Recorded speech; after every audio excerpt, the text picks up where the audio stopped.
So, I love the concept of women looking out for themselves and decentering men and marriage. But I really want to talk about the nuances of decentering men. While I love this concept, I believe we need to talk more about the gray areas here. Because what does it really mean to decenter men? Are there various definitions? What will decentering men look like? Will it look the same for all women? Let's hear from our sisters all across the globe. So one of the things I'm told very often because of my videos is the fact that I hate men. And I just want to clarify that there is a huge difference between hating men and decentering men. And I've done the latter. A year and a half ago, I made a very conscious decision to completely decenter men from my life. And what I mean by decentering is that I will no longer think, feel, act, dress, or plan my life around the guy being my compass. Because in the past, whenever I got into a long-term relationship, I would find myself giving myself too much for someone when I should have never been with them in the first place. But now that I'm older, I've come to realize that any guy that isn't the one that helps you flourish and thrive is bad for you. The mere existence of the wrong guy in your life will take away your attention and will completely up your timelines. They're taking up mental space and your energy, and these are things that you cannot measure, but it's the only thing that actually matters. And I'll tell you what's happened once I decentered men. I started sleeping better. I've now started taking care of my body. I got a promotion at my work. I built a well-paying career out of social media simply because I now had the time and energy to think, feel, speak. Most importantly, I've come back to alignment. My thoughts, my feelings, my actions are now focused on one thing, which is my well-being and improving the quality of my life. I'm sure that a right guy will bring me the same amount of peace, but it is quite hard to find that person. But until I find that guy, I will not be influenced by society or my age or what people tell me. I'm reserving my soft girl energy for only and only the right guy. Decentering men is not a rejection of romantic relationships with men. It does not mean that you hate men. It's about realizing that your worth is not tied to a man. It's about removing men from the center of your life. It's about making decisions for yourself on your own without having to think of an imaginary man, and even if the man is in your life, doing things that benefit you because they benefit you and because you want to do them. Decentering men will help you build unshakable self-worth. Let's be for real. When you remove the factor of, oh my God, I don't want to seek validation from men, your life is going to completely change.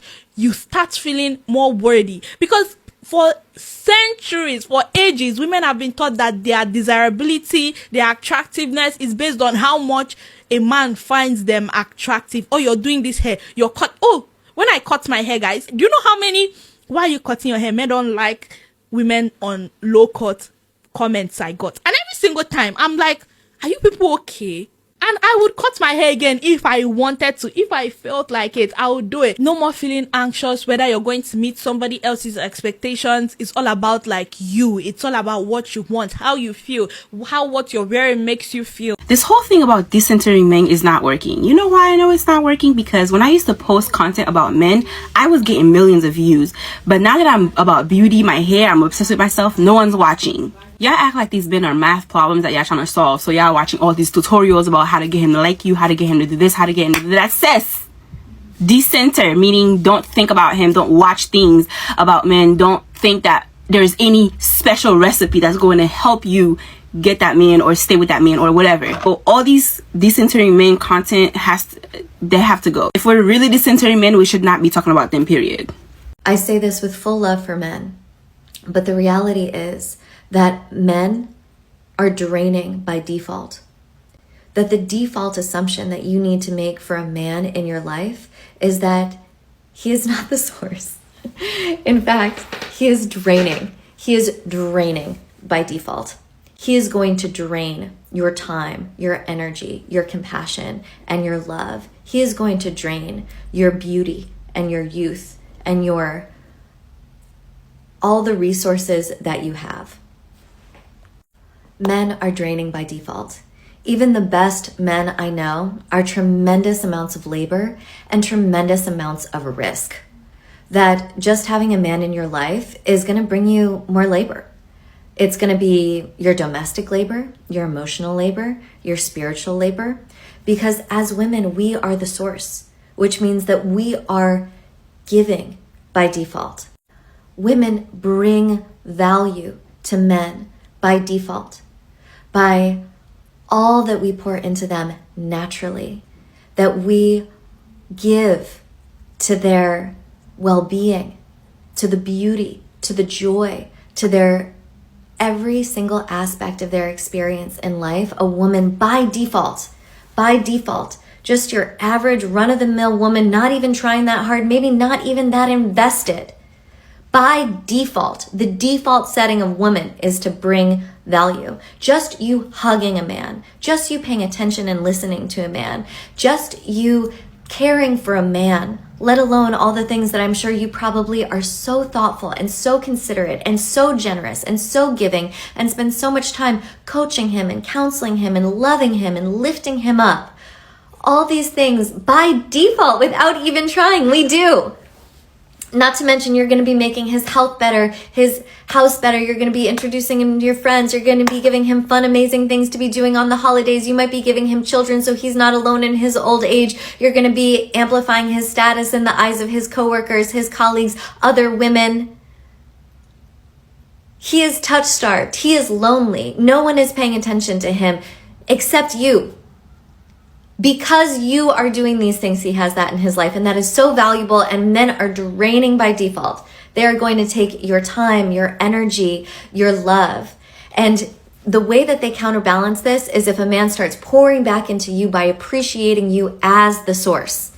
That is how this is balanced, is a man who recognizes that you are the source and pours into you, sees you, loves you, uplifts you, appreciates you. And that is the only way that this value exchange is made right and true and honest, is by him recognizing you as a source, appreciating you for everything that you're doing, and honoring that sacred exchange. And when you are assessing a man in your life, do not close your eyes to this value exchange and really assess reality. My entire childhood, my mother, from personal experience, would constantly tell me, don't ever, ever, ever put your life on pause for a man. Like, don't move anywhere for him, don't stay somewhere for him, always put yourself first, right? Guess what I did? The opposite, of course. Whoever listens to their mother. I dated my ex-boyfriend throughout grad school. It was a long distance relationship. He was in the States, I was in Italy, and then when I was in grad school, he promised me that he wanted to marry me. Like, that was his thing. He brought it up. I didn't say anything about it. I was good, just like going with the vibes, and all of a sudden he's like, marriage. And I was like, wait, what is going on? Oh, marriage. Okay, cool. So the plan was I would go down to Florida after I graduated. We would try it out for 6 months, then get married. And then a few months in, he was like, oh, no, we can't get married. Anyway, because of that specific decision, I put on pause a bunch of opportunities I possibly could have had straight out of school, and I ended up derailing my life for like 3 years. But ultimately, the lesson that I should have already learned just by listening to my mother was don't center men. Luckily, I don't have regrets, but I can't say it wasn't a difficult lesson. Let's talk about what it means to decenter men and how to actually do it. So first off, what does it mean? Decentering men means shifting your focus. Instead of men being the center of your life, it's you. Essentially teaching yourself how to be an autonomous being. This doesn't mean you hate men. This just means they're not a priority. We live in a patriarchal society, a society that was created and run by men, and this society prioritizes men over women. So now what would it actually look like to decenter men? Let's talk about what doing the work would look like, how you can unpack all the ways that you are centering men, how to actually put it into practice, what the outcome could be, and also how to decenter men if you're still choosing to date. First off, what does the work look like? This is you first and foremost identifying and then meeting all of your needs. Physical, emotional, mental, spiritual. This is the time for you to figure out what your attachment style is, to research, learn, and then heal that by putting that into practice later. This is the time to figure out what triggers you and learn how to feel safe regardless of external circumstances. This is also the opportunity to reflect on past relationships, to research, learn, and heal, and really unpack them. Each relationship, beginning, middle, and end. Try and look at it through a really neutral, objective lens. What did they do wrong? What did I do wrong? Okay, now, second, how are you centering them? Are you dressing for the male gaze? This is a time to question once you put the clothes on your body, your makeup, your jewelry. Am I doing this because I like it, or am I doing this because on some level, even if it's very small, I feel like a man might appreciate me wearing this? And there's no shame in that. We're women. We've been conditioned to do this. And I'm not suggesting you just wear something that hides your body if you really want to feel sexy, because good for you. You do that, girl, but you do it for you. Have you put certain aspects of being a woman into the back pocket, into the shadow? Are you apologizing for your body? Do you shame or condemn your body? Do Do you post pictures that you think men will respond to? What's the intention behind posting pictures? Essentially ask yourself all the ways in which you are or could be potentially asking for male attention or male validation, all the ways in which you are looking to a man to bring you fulfillment, joy, happiness. Okay, number 3, now putting that into practice. Once you shift your energy away from a man or men, you might realize how much energy you have. You might feel like, I have all this time and energy, I have this void maybe, right? Like I need to fill this now. I suggest starting with self-care. That can look like a cup of tea or a glass of wine in the bathtub. It doesn't have to be an extravagant thing. Could mean getting a couple hours of sleep. Prioritizing your girlfriends, your friendships with your girls is key. You can do things with your girlfriends that you would like to do with a man. I think this would be a cute date. Do it with your girlfriends. Once you start to decenter men, your friends might shift and change. They might come and go. You'll suddenly notice how many of your friends are centering men in their lives. That's not a bad thing, that's just where they're at. But you might notice how often conversations come back to men. If you don't have hobbies that you're into, now's the time to get into them. Reading could be a hobby. And I really encourage you to hold yourself accountable. Create some sort of routine or ritual. Every night I read this book for however long before I go to bed. And then really stick to that. Keep your word to yourself, and this will help you build self-confidence. Set 1, 5, 10-year goals, make vision boards, make dream boards, print them out, put them all over, put them on your phone. I make dream boards and vision boards in the Canva app. It's amazing. Now this next part is key and it might be kind of scary. You need to start moving in your life as if you will always be single. This may not be the case. You might get a boyfriend, you might have a husband. But the point is to really sit with the question, what would I do if it wasn't dependent on another man? Would I move to a different city? Would I get a different job? Would I start taking bar classes every Saturday morning with my girls and then getting brunch afterwards? This is how men think. Men prioritize themselves. They think this is what I want to do, and then a girl will come along in time or whatever. Oh, it's your turn to think like that. This is what I want to do, and if and when I want someone in my life, that will happen. Then what are the potential outcomes? Once you really know who you are and what you need on so many levels, once you've had this foundation built, you won't fear being alone. You also won't fear scaring off a man if you're not your true self. You'll be able to see very clearly if someone that you could potentially date will be adding to or taking away from your life. You'll have a really low tolerance for bullshit. You've protected your own self, your own space for so long that now you will have more strength to set boundaries in relationships with men. Ultimately, you'll be a better partner for that if that's what you want. How could you decenter men and continue to date at the same time? Think about it like as a woman, you go into dating, you might say my priority is whatever man I'm choosing to date, and then myself, and then my friends, for example. You're going to say I'm priority 1, my friends are priority 2, and then any man that I could potentially date is priority 3. Your daily, weekly, monthly schedule does not revolve around another man. You make plans and you keep those even if you get opportunities to break them to go on dates or whatever. Maybe you delete dating apps, but you're open to the possibility of meeting someone in person. Do you kind of see where I'm going here? You might say I'm open to dating, but men are a second thought. My primary goal in dating isn't to find a person. I'm prioritizing myself, I'm prioritizing my friends, and if a legitimate connection could be a possibility, I'm open to that. So in summary, right, you can decenter men to any degree to which you want or you need to. I think there's something really sacred about a woman who chooses to be alone and chooses to focus on and nurture herself. What they don't tell you about when you start decentering men in your life is that you'll stop being able to relate to so many people and so many different types of conversation. When I was constantly dating and constantly having crushes, I was able to relate to so many of my friends. I was able to relate to this larger cultural zeitgeist of like single woman culture. Now that I've stopped dating and I've stopped centering men in my life, I really have very, very few, almost no people to relate to, because people aren't posting about decentering men as much as they are about being single and wanting to date. So it makes the process of decentering men and decentering pursuing dating a little bit more lonely and isolated. And it's just interesting. I always see people come on the internet talking about some decenter men. Baby, there are a lot of things you need to decenter, but men is not one of them. Let me talk you through what you need to start decentering. The first thing you need to decenter is desperation. Please. Stop letting these men treat you like a kangaroo's ass crack and then still be running up after him. Learn to see and identify and react to red flags. I love you guys, but I can't keep hearing, oh, I met this guy, I slept with him, then he ghosted me, and then he came back 3 months later. What shall I do?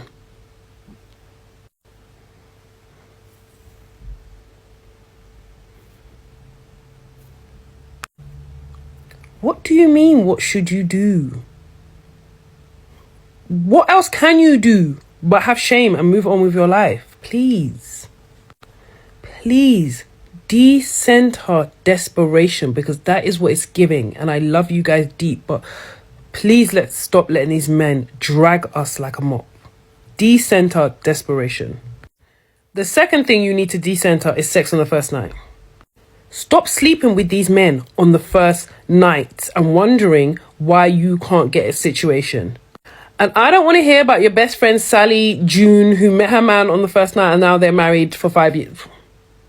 There's always an exception to the rule.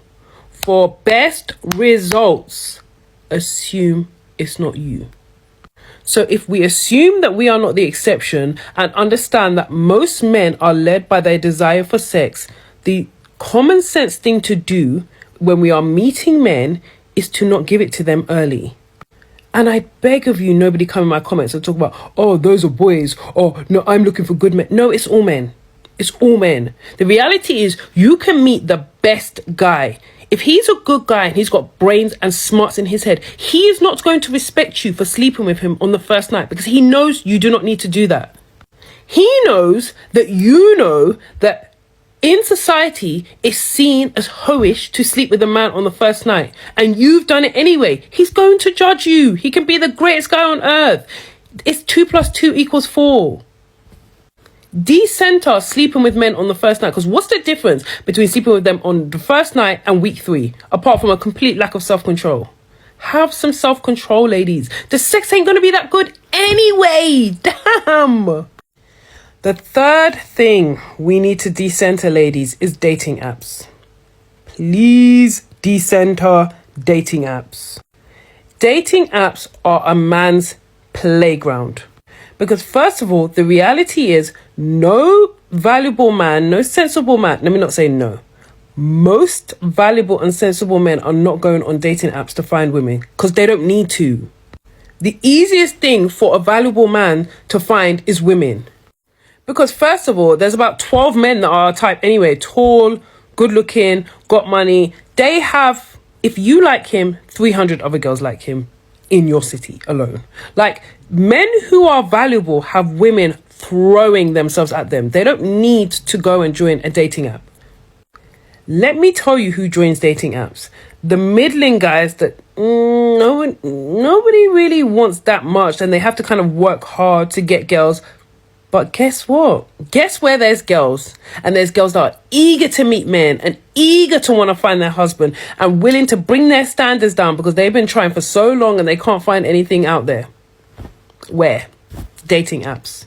Because the truth is, nobody wakes up and joins a dating app as a woman. You try and date first, and then when you realize it's tough out here, you go onto the dating apps. No hate, no shade, but everyone on dating apps has struggled in the real world dating, and their dating apps is their last chance. That's already a bad mentality to start dating with as a woman. But once a man knows that, men are predators. They take advantage of things. Why would a man not join somewhere where he knows the women are basically, in his mind, desperate? It's 2 + 2. So you get these men with these mindset, and they're not going there looking for relationship, marriage, most of them. They're going there looking for sex, and they're going there looking for easy sex. So the dating apps are just a way worse version of dating in person. Please avoid them. The fourth thing you need to decenter is shooting your shot. I'm so sorry. Please stop shooting your shot. Please, please. Again, I know your cousin Jessie Ann shoots her shot all the time, and now she's married with her husband. She was the exception, you are not. Especially if you are the kind of woman that is looking for a man to be an alpha, ahead, especially if you're looking for a man to pay all your bills as well, and to lead in life. It is very alpha to shoot your shot. And the thing is, men will always encourage you to shoot your shot because men want guaranteed pumps. That's the truth. If you shoot your shot, it's so much harder for you to kind of drag your feet on sleeping with a man because he's like, hold on, you came to me. So now you want me to chase you, but you brought it to me. I'm confused. The reality is a man who wants you will shoot his shot. He might not do it straight away. He might take him to build up his courage. But if a man sees you and he wants you, He's going to find a way to talk to you, and he's going to find a way to communicate and get your details, or at least ask. Don't let this be confused with the men who just stare until the end of time. Listen, if that man is staring at you, not speaking, there's a reason he's not speaking. And it's usually because he's got a girlfriend. Ladies, please stop it. Stop shooting your shot at these men, because you don't even know what they've got going on. And the fifth and final thing you should decenter is not working on your appearance. A lot of women are struggling in dating today, and let me be very real, because of how they look. You're not working on yourself, and nobody wants to talk about this because it's sensitive, but I love you guys, so I'm just going to be real. Work on your physical appearance. Look good, because at the end of the day, social media has created such a pressure in this dating game where you can just look at the most beautiful women at the tip of your fingers, and a lot of men have a lot of unrealistic expectations of how women should look. I'm not telling you to meet those unrealistic expectations. What I'm telling you to do is, if you want to date, try and operate in your peak. So try and get your body how you want your body in terms of fitness. Try and work on your face, your hair, your skin, your femininity. Just try to bring your best self to the dating game. Because dating is very much about looks. Let nobody lie to you. It's like saying, oh, well, you know, you should be able to come as you are. Baby, if you're a lawyer and you're not able to come as you are, you need to go and get all your accreditation. You need to go study. You need to get, past the bar, all that stuff. You can't just show up as you are. Certain tasks require certain requirements. And dating, a key requirement that will really, really help you is how you look. And I'm not saying you need to conform to societal norms and standards of beauty. What you need to do is operate in the way that you feel the best about yourself, where you feel the most beautiful. Because once you feel beautiful about yourself, your confidence will grow. The way you operate will be different. The things you tolerate will be different. So work on becoming the best version of you physically. Yes, emotionally and mentally too, but physically it will help you a lot. Because a lot of women are tolerating trash from men, trash behavior, because they feel ugly. That's the truth. If you are really honest with yourself, a lot of women are tolerating rubbish from men because they can't believe, A, they've got this man, and B, they don't want to lose him because they don't think they can get another man that looks like him, even though he's treating them like chewed up, spit out garbage. So please, decenter not working on your appearance. I promise you that if you decenter these things, your dating experience with men will be so much better. You will have a clearer head when you're dealing with men. You will have more self-love, more self-respect, which means you will have high standards for these men. You will have so much more fun in dating because you will have options. The choice often will be yours. So if you are struggling in dating and you're in a place where you feel like you need to decenter men, please do me a favor and decenter these things in this video, and let's see how it goes. Come back and report. All right, ladies, love you deep. Now, like I always say, there's always an exception to the rule. For best results, assume it's not you. Cannot intellectualize yourself out of the human desire to be loved, and that's why I think this entire decenter men, get hobbies instead of dating, it's all BS. And So I really encourage you guys to go watch that video, because every single word she said resonated with my exact ideas. It's just that I can't articulate it in a way that she can. So as you know, I talk about my dating life and how it's going, and the most advice I get is decenter men, and I totally understand that, and that's what I was trying to learn. But a part of me has a small little thing, right? Because when I think about it, and we're thinking back to primal instincts, humans need people, which is literally what she was saying in the video if you are going to watch it. We need companionship. And she also mentioned the love you have in yourself, right? The things you do for yourself. It's not the same as having platonic love for a family member, or just romantic love for someone that genuinely loves you, not somebody who's just playing around with you. And it's I 100% agree with that, because there's times I can spoil myself, right? It's coming from my bank account. I'll feel fulfilled, but at the same time, what about at night when I want to be held or cuddled or even just told these things? It's a part of me knows I can love myself to the fullest extent, but it can never replace being held or being kissed or being just told everything's gonna be okay by someone else. And I think this goes to say that denying reality perpetrates a harmful idea. And I feel it'll make people in a position of feeling lonely or feeling unattractive. It'll make them feel like they're crazy. But I say this to say, I don't really agree with the idea of decentering men. I think it's more so just not centering your life around a man's life. Like, have your own life. You can still want someone, but don't let your life revolve around theirs. Don't become too dependent. And what's crazy is that I was called desperate and dependent for just wanting a romantic relationship. But the thing is, it's not like I would settle with just any man. The minute I deem someone is not suitable for me, I literally just block them and move on to the next. But for some reason, people told me I was desperate or I needed to focus on myself. And I mean, I get that. But like, what does loving myself look like if I already am satisfied with myself? I'm aware in the qualities that I have and I acknowledge them and I take full accountability for that. Yet when I say like I want a relationship or I'm looking for a relationship and then I attract these bad men, which I do block out of my life, I for some reason need more healing or I need to work on myself more. But it's like I genuinely doubt that I'm the problem. Okay, so for our good sis whose video literally just ended, I get her point because it's true that we need relationships as human beings. But I feel like her mindset concerning it is a bit unhealthy. I feel like cultivating healthy female friendships is a great way to get some of the things she mentioned, like being told by someone that you'll be okay, because women are fantastic at building community. And she sounds as if she's looking for completeness in other people and masking it with companionship. If I hear someone say, I don't need introspection or I don't need mental health or what is therapy, automatically I know that that person would benefit the most from the said thing they don't think they need, which in this case is introspection and self-love. And the fact that she thinks she's not the problem makes me more inclined to believe that there is some self-work love that needs to be done here. And how will you not revolve your life around the person if you need them to tell you everything will be okay before you know everything will be okay? It sounds a bit contradictory to me. Because nobody is going to love you more than you love yourself at the end of the day. Am I capping? Did I read this wrong? Tell me if I'm judging too harshly in the comment section.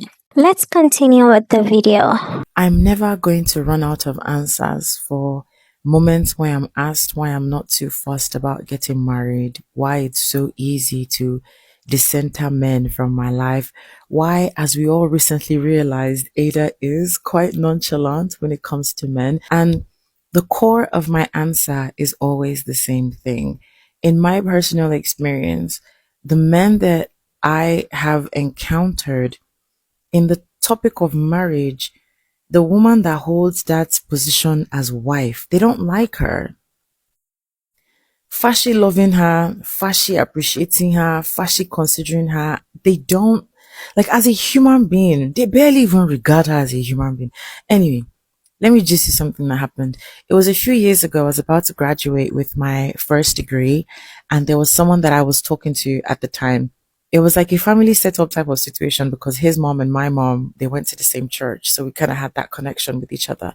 The irony about this, yeah, is that this guy studied the same thing that I did, was an already established lawyer. He was a little bit older than me. So this person knew what it took to say, I'm a lawyer. You know what I'm saying? You're practicing, you've gone to school, you've done all that things. You know what it takes to get to the point of saying, I am a lawyer. Now, I've graduated with my bachelor's, yeah? And funny enough, yeah, this guy did not even tell me congratulations. He did not even tell me, hey, my baby girl, congratulations. Insanity. The day before my graduation, I'm having a conversation with this guy, and I had mentioned to him how I'm going to take a gap year or 2 years off. And then after that, I'm going to come back and do my second and third degree at the same time. His response was, oh, Ada, you're such an overachiever. I really hope you put in the same amount of effort into raising my kids. I'm a stickler for language. I strongly believe that the words that we speak is like manifestation, like spells, like we're casting energy into the air and the universe brings it back to us. This man did not even say, put in this energy into raising our kids. He said, put in this energy into raising his kids because, best in nanny. Anyway, I was like, for your mind to even go there, that's insane. Then he now goes, yes, now you don't know that you're a woman. Like, if you like, get all the degrees you want to get. And I'm not paraphrasing. This is almost verbatim what this guy said. If you like, get all the degrees you want to get in the world. I'll be clapping for you. Just know that as you're coming out from the graduation, it will be catching dust because you will have to be a mother. He went ahead to now tell me that my purpose in life as a girl child, his words, mind you, this is somebody about to graduate with their first degree in university. Man's calling me a girl child. My whole purpose as a girl child, according to this man, is to take care of my husband and to take care of the children. The first time he said his children, then he said the children. I ghosted him. I didn't even sit there to try to unpack why what he said was so fucked up. No, I said, I'm not even going to give this thing my energy. I ghosted that nigga. Fast forward. I end up bumping into this guy again in London, randomly. I didn't even know he was in the country. Bump into him. We end up going to Canary Wharf and we have lunch. We're catching up. Hey, how you doing? Are you still a misogynoir? This guy now starts lamenting to me how he's married now. And his wife, he just doesn't know. His words, he doesn't know what pushed him to marry her. I was like, what are you talking about? What happened? He said that this girl only has O level. That he was even the one that bought her international passport. He's the one that did passports for her. And he said he's even scared to bring her to the UK because he feels like she is going to embarrass him. I said, Uche, what do you mean? Embarrass you as per what? You know him, he's a lawyer now. He's already established. He's a learned colleague of thousands, if not millions. People used to look at him and doff cap and say, and his wife now, they'll now come and find out that his wife only has O level. That's quite embarrassing. I said, damn. Is she in London with you now? No. Why did he say no like that? Why did he say no like that? I had to just tell him straight up, baby, you are honestly a very affected person. It's very, I don't know. I was like, I'm gonna take my food to go because I can't even be in this type of scenario. Like I always say, when it comes to married men, whether it is just a harmless conversation or they are trying to enter my puswa, my loyalty is to your wife. I don't have to know who she is. And if I have to manifest that loyalty by showing you the effects of this disrespect, that is what I would do. I simply cannot. And I bet you, the irony about this thing is the wife now is probably so excited that she's the one that got the ring, not knowing that her husband is just, hey, Jesus. I had to think to myself, like, Ada, imagine if that was you. Because the funny thing is, one thing I've noticed about like a lot of men, it's never enough.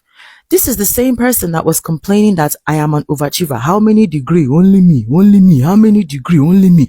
That degree is going to catch dust because my whole life purpose as a girl child is to tend to him. I'll breastfeed him. I'll breastfeed his children.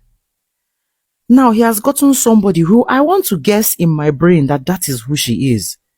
Do you understand? I want to guess that his wife is somebody who doesn't mind breastfeeding him or the children. But now here he is, how many years later, complaining. He has gotten exactly what he wanted out of me from somebody else. A supposed willing participant. And here he is, still complaining that she is not enough. And you want me to now take my time out of my life. I'm here looking for my life purpose. I'm here doing my philanthropy. I'm moving in fulfillment. I am moving in mindful and intentional fulfillment. I should now take my time out of how intentional my movement is in my life to start looking for husband. Where is my husband? To me, that is the highest form of self-harm I can do to my own self. So this is my life path. I will now detour. And what I am detouring for is man. Wow. I cannot shame the ones that came before me like that. Impossible. Let's talk about decentering men and why I think you do it more when you are dating. So the process of decentering men is not just, I'm not going to talk to any guy. It's hey, I'm talking to you, but know that you are not my entire life. I am not going to crave your attention and validation because I have a life outside of you. And this process is something that you have to constantly think about when you are talking to people. But I swear, the moment that I decenter while I am dating, limerence leaves my body. Limerence is scared of me. So ladies, let's talk about decentering men in your lives. But before we go any further, let me explain to you what this video is not about. Number one, it's not about hating men, because that's a trauma response. Number two, this video is not about saying relationships are not an integral part of our lives, because they are. So that said, let us then look at what decentering men is all about. This is a concept that comes from the understanding that many women put relationships at the core of their lives. Now, this is all good until you realize that solely focusing on relationships means that you miss other aspects of your life. So decentering men, therefore, is about putting yourself at the center of your life, to say that if I put myself at the center, then I'm going to self-actualize, then I'm going to reach my highest potential. As a woman, I have so many aspects to me that I should also focus on, because collectively those aspects bring a fuller version of me. So think of yourself like an octopus. An octopus has so many legs, and these legs could represent different aspects of your lives. So this means that maybe leg one could be your relationship, leg two could be your parenting, leg three could be your job, leg four could be your dreams, leg five could be your hobbies, leg six could be friendships, and many other things that matter to you as a woman. So decentering men, therefore, is about you understanding that I matter. My life should be about waking up to ask myself, what can I do to improve my life today? Not what should I do to make my relationship better. There's going to be certain moments where your focus is on relationships, because like I said, we want relationships. We are social beings and they matter to us. But if you want to grow and fully embrace who you are as a woman, then relationships cannot be your only focus on your life. Most women, the moment they open their mouth, the first thing they talk about is their relationships. Hello, what about your dreams? Hello, what about your hobbies? What about all other aspects of your life? So decentering men, therefore, is about putting yourself back at the center, to say everyone in my life and everything in my life should work together to help me achieve my fullest potential. I have noticed the categories of women that decenter men. 1, the ones that decenter men completely and don't date men at all. 2, the ones that have decentered men as part of the process of loving themselves and getting to know themselves. Then the last category are women who have gone through their healing journey or were living their best life and chanced on a man that seemed worth it, and so they ended up in a relationship. All the same, the takeaway I always give women is to find the best deal for yourself. And to the girlies who are in a relationship and have still decentered men, let me hear your thoughts in the comment section. Do you think women can be in a relationship and decenter men? We want to hear from you. At the end of the day, the goal is to put yourself first and make sure you're living for you and not for any grown man who can't take care of himself.